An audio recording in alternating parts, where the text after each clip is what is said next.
what were the protocols like? How different was it than a usual road trip? Yeah, we were extremely careful as we traveled to North Dakota. I think there's no other way to explain it. We really, really paid attention to making sure our masks were on, every second of that trip, other than while we were at the gym playing. Um, we made sure that we were spaced out on the buses, on the airplane. I know we traveled with as much cleaning supplies as possible. Uh, feel like I could be an honorary member of the CDC, but I think honestly we were just whatever we needed to do to get that game going was the most important thing. I thought our team handled it extremely well. Even in the hotel, just staying very isolated and away from the rest of the public was very, very important. So it was different, but I thought we were very excited about playing the first game. So I think that took away any of kind of the strange protocols that we had to kind of endure. John, go ahead. I guess kind of going off of that, Coach, obviously we're seeing a lot more programs go into that 14-day quarantine. And I know you guys are taking precautions like you just said, but is there a little bit more emphasis on the message of being cautious when on the road or at school? I know you guys are in somewhat of a bubble right now with no students on campus, but is there more of an importance of that message of making sure we get to take advantage of day by day? Yeah, I think we've had that message from all the way back in the summertime of just being very careful about who's in your circle, who you're around, even when you, as simple as, go to the store or pump gas or whatever it is. I think we're only focused on, just keeping our staff and players very, very isolated, and it can be difficult that way. I don't know if it's any different on the road than being here at home, because as we know, the state of Wisconsin has had some high numbers with COVID, but I just think we're just very cautious every single day. And then we also realize that we could be doing a great job, and, the team we play or referees, there's way more dynamics that come into play. And I know many coaches have mentioned it. You really don't know if there's a total clearance to play before a couple hours before the game. So, the coaches have to handle that and make sure we're okay that way. And then, the ball's tipped and we play. Ben? Basketball wise, you said before the season you wanted to see Jordan be more aggressive on offense, 20 points for her in the season opener. What'd you see out of her offensively? I saw a much more confident Jordan King out there to start the season. I thought her shot selection overall in the game was really good. She played heavy minutes in the first game. I thought we'd be able to rest her a little bit more, but I thought overall her decision making, I thought she was really good in transition, getting to her pull-up game, and just had that balance of running our team and taking the shot she needed to help our team. So I thought her performance overall was very exciting, and hopefully something she can keep building on. Coach, talk a little bit about the depth that you're trying to build with this team. You have 4 newcomers with the freshmen, and then Antoinette, who sat out last year, and she saw her first action as a Golden Eagle last year. How important is that to have a lot of options off the bench? Yeah, I think this is going to be the biggest key to us as we evolve through the season is just the rotations out on the floor.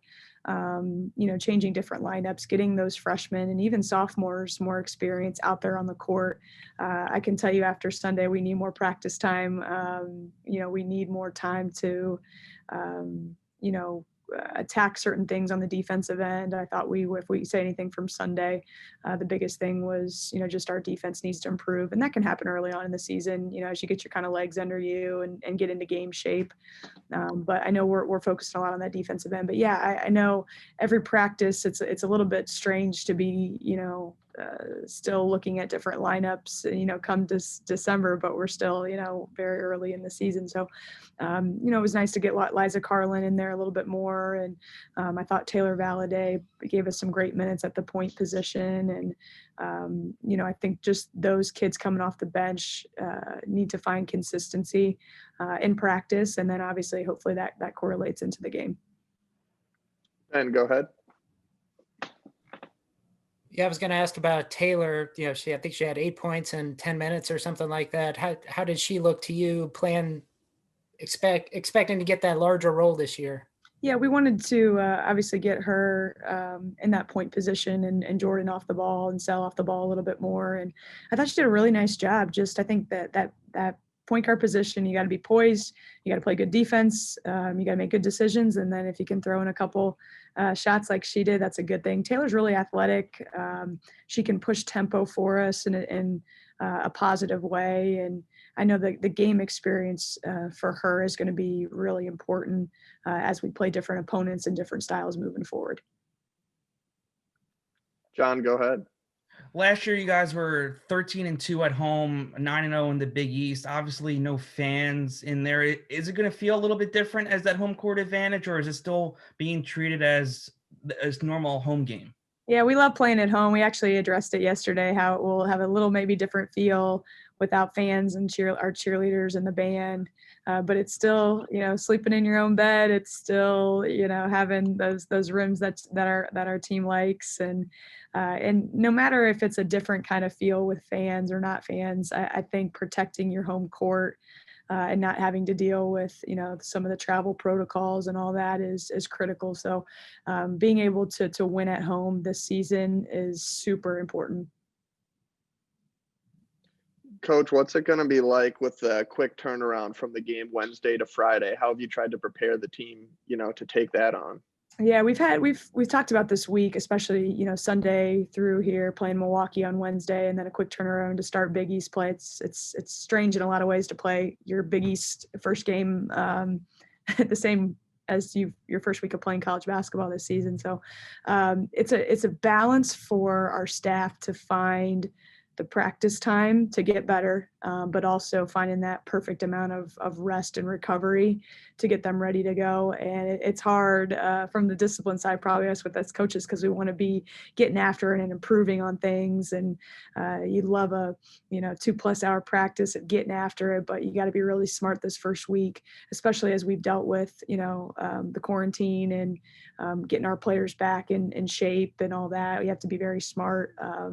That we put a great product on the floor by keeping their bodies right. No doubt. We'll do one more each, and then we'll let Coach get to film. Ben, go ahead. It seems like you guys have a lot of afternoon games, more than usual, at least early in the season. Does the team like that? Well, actually, Ben, I think it just stemmed from the travel protocols with COVID of getting teams in and out a lot quicker. So instead of having maybe a normal 7 p.m. game with fans and creating that atmosphere, we decided to kind of push games to the afternoon that opponents can get out quickly and back in to their respective cities in less than 24 hours. That's been the main focus. I don't know how it will look once we get deeper into conference play. It could look a little bit different, or if things change with letting fans in the building. So, but I know that was something we focused on. And then, another element too, a lot of programs are going into finals. We start finals on Wednesday, and just trying to work games around tutoring sessions and their actual physical or their actual finals that they'll be taking virtually. So that's a dynamic in the grind that we also kind of had to we picked some game times based on our schedule with that, and then the opponent as well. John, go ahead. I have to ask, was it a little hard coaching on the sideline with the mask on? Is there any challenges of maybe coaching up a play compared to like maybe screaming out on the floor compared to last year? Two things from the first game I learned. Coaching with a mask is difficult, but I'm really happy with the clear mask that we have found that still allows my team to see my lips and my expressions and emotions. That's been pretty cool. I asked them, like, hey, you want me to keep wearing this in the game? And they're like, yes, absolutely. You have to, coach. And so as much as it might look a little silly, whatever helps them, be productive on the floor. And the second thing, we're dressing down a little bit more. So having sneakers and being able to get up and down the sidelines a little faster for either a celebration or to call a play is absolutely phenomenal. So we're going to keep that rocking and rolling as long as we're in this situation.